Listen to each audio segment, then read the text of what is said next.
Sarah and David graduated college the same year, 2010, same major, same student debt, same starter salary at $52,000. They both promised themselves they'd start investing seriously once they hit 30.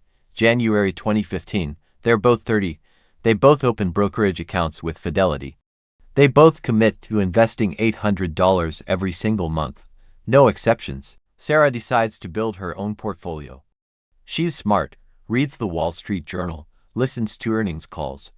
She picks what she believes are the future winners: Tesla, Amazon, Netflix, Shopify, a handful of dividend aristocrats for stability. 15 stocks total, companies she researched, companies she understands. David does something that feels almost insulting in its simplicity. He buys VTI Vanguard Total Stock Market Index Fund every month, $800, same day. Same fund. He picks nothing, he researches nothing. He just buys the entire US stock market and goes back to his life. Sarah has positions to track, theses to update, earnings to watch. She spends 6 to 8 hours a month managing her portfolio. She feels engaged. She feels like an investor. David spends 8 minutes a month clicking buy and closing the app. He feels like he's doing the bare minimum, like he's missing something. 10 years pass, it's 2025. They both just turned 40. Sarah's portfolio is worth $187,000. She's thrilled. She beat inflation. She has winners she loves talking about. Tesla is up 1-2x from her entry. She feels like she cracked the code. David's account is worth $223,000, a $36,000 gap, and Sarah has no idea where it came from. Because here's the thing nobody tells you when you're picking stocks. The distance between what you think you're earning and what you're actually keeping isn't measured in stock picks. It's measured in invisible costs that don't show up on your brokerage statement. And when you finally count them all, taxes on every rebalance, losers you don't talk about, winners you sold too early, and the compounding drag of being right only 60% of the time in a market where 4% of stocks do all the heavy lifting, the gap doesn't stay at $36,000. By year 30, it's over $680,000. Let's make this perfectly fair. Same starting conditions, same rules. Sarah and David, both 30 years old in 2015, both investing $800 per month, both using taxable brokerage accounts. Both have 30-year time horizons to age 60. Both are in the 22% federal tax bracket.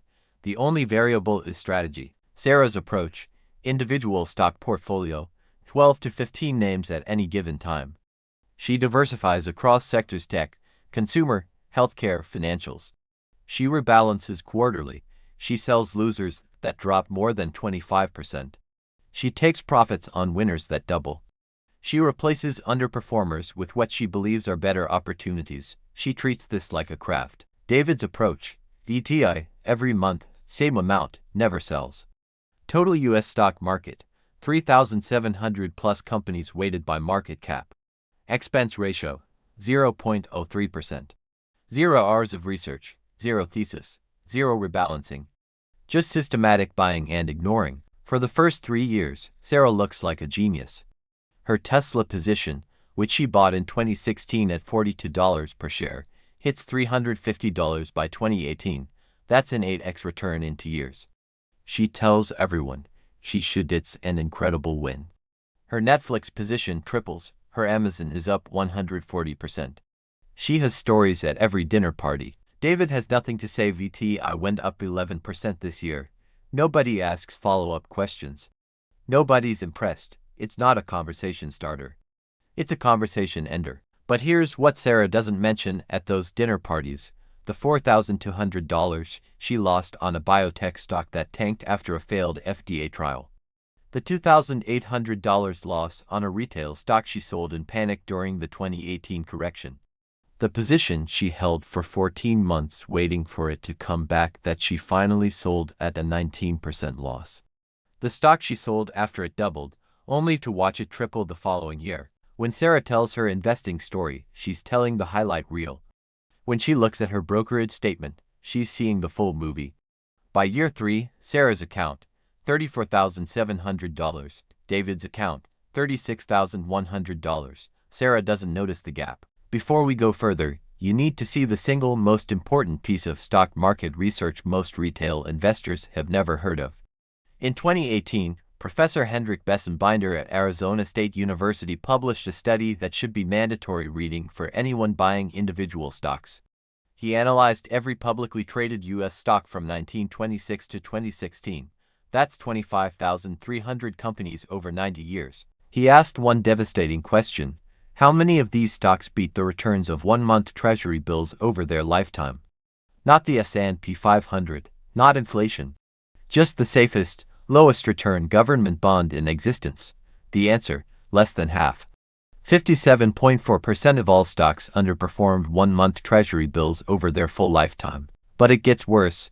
When Bessembinder calculated the total wealth created by the U.S. stock market over those 90 years, every dollar of gain above Treasury bills, he found that just 4% of companies accounted for all of it.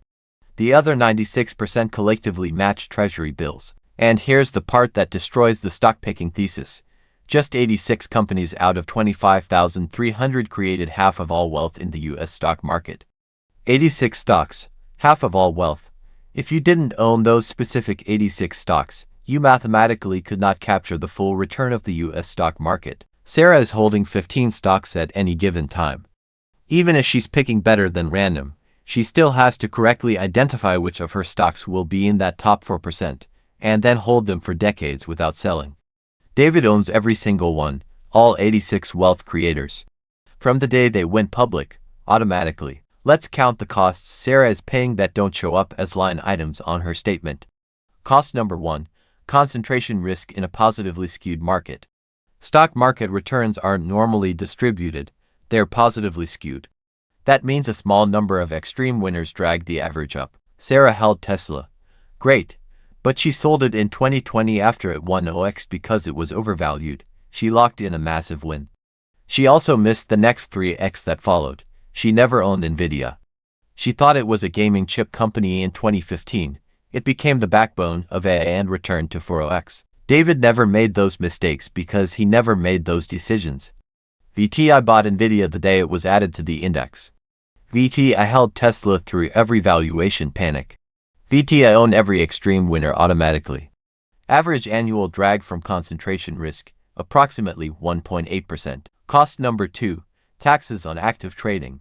Every time Sarah sells a stock, whether for a profit or a loss, that's a taxable event.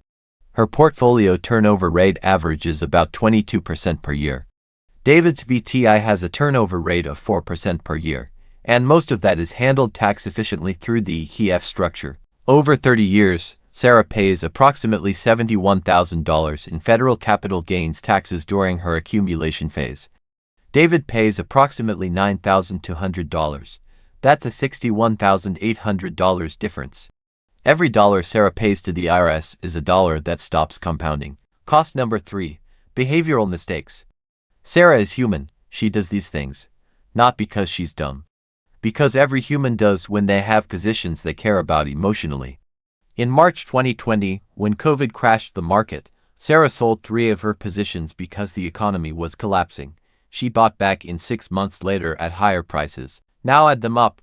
Concentration risk, 1.8%, tax drag, 0.9%, behavioral drag, 1.5%. Total annual drag, 4.2%. That number, compounded over 30 years, is the gap. If I only showed you why individual stocks underperform, I'd be doing exactly what the stock-picking influencers do. I'd be telling half the story. So here are the real weaknesses of index investing. You own the losers. VTI holds every stock in the U.S. market. That includes the 57% of companies that will underperform Treasury bills. You're overweight mega caps. Apple, Microsoft, Nvidia, Amazon, and Alphabet together represent nearly 25% of VTI by weight. When big tech has a bad year, your whole portfolio feels it. You can't use domain expertise. If you're a doctor who understands a drug pipeline, indexing caps that edge at zero. These are real costs, but notice something. Most of these are situational or behavioral, not mathematical. The costs of individual stock picking are structural and unavoidable. The costs of index investing are conditional and manageable. That distinction is everything. Let's run the full 30 years and watch what happens. Year 5, age 35. Sarah, $58,200. David, $62,400. Gap, $4,200. Sarah doesn't notice. She's up 45% since she started. She's happy. Year 10, age 40. Sarah, $147,000. David, $164,000. Gap, $17,000. Still invisible to Sarah. She just hit 6 figures. She's crushing her old 401k. She feels like she's winning. Year 15, age 45. Sarah, $278,000. David, $328,000. Gap, $50,000. This is where Sarah starts noticing something's off. She ran a calculator once. Shouldn't I have more than this? She blames 2022's bear market and moves on. Year 20, age 50. Sarah, $461,000. David, $577,000. Gap, $116,000. The gap is now larger than 2 years of her gross salary. She's still adding $800 a month.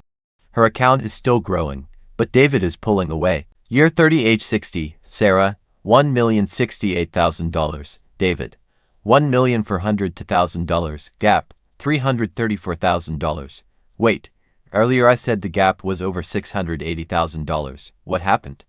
I lied, kind of, because I haven't shown you what happens when they both retire and start converting those portfolios into income. Sarah's tax situation. Her cost basis is roughly $410,000. Her capital gains, $658,000. If she sells her portfolio to generate retirement income, she owes long-term capital gains tax on $658,000 at 15% federal rate, $98,700 in taxes. David's tax situation. His cost basis, $380,000. His capital gains, $1,022,000.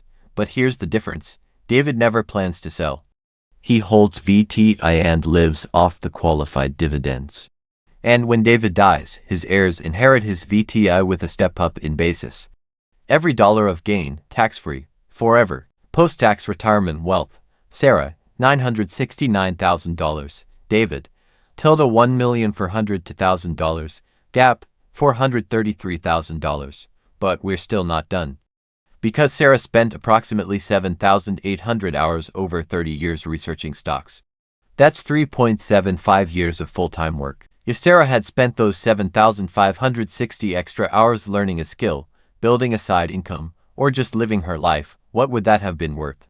The real gap isn't $433,000. It's closer to $533,000 when you count the opportunity cost of time. Here's the objection in every comment section. But what if Sarah had just bought and held Amazon, Apple, and Nvidia in 2015? She'd be a multimillionaire. True. Absolutely true.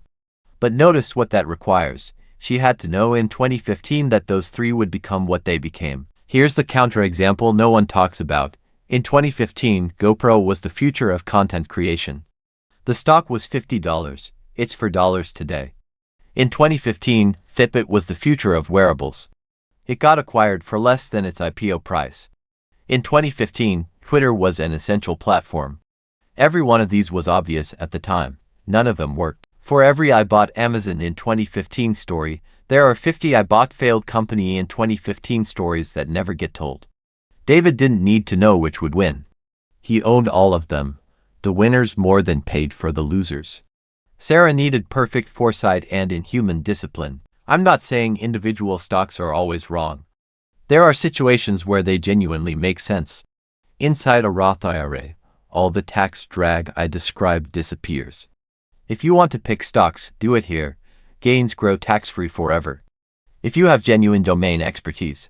The cardiologist who understands a medical device company, real edge, real advantage. As a small fund money allocation, 5% to 10% of your portfolio in individual stocks. Fine. Learn how markets work. Just don't confuse it with your wealth-building strategy. Every one of these is situational. None of them describe the average retail investor in a taxable brokerage account actively managing 10 to 20 stocks. Index funds win on the math. They automatically own the 4% of stocks that drive all returns. Index funds win on taxes, low turnover, ETF structure. Step up in basis at death. Index funds win on fees. VTI charges 0.03% per year. Index funds win on time. 0 hours of research. Index funds win on behavior, nothing to panic sell. No losers to hold out of stubbornness. Index funds win on the historical record. SPIVA data, over 15-year periods, nearly 90% of professional active managers underperform their benchmark. Retail investors do worse than the pros. This isn't close. Here's what works for most people. Step 1. Build your core wealth in broad market index funds. VTI or VT. This is your foundation. 80% to 100% of your portfolio during accumulation. Step 2. If you want to pick individual stocks, use tax-advantaged accounts. Roth IRA is perfect. Step 3. Keep individual stocks under 10% of your total portfolio. This is your learning allocation. Step 4. Automate the index investing.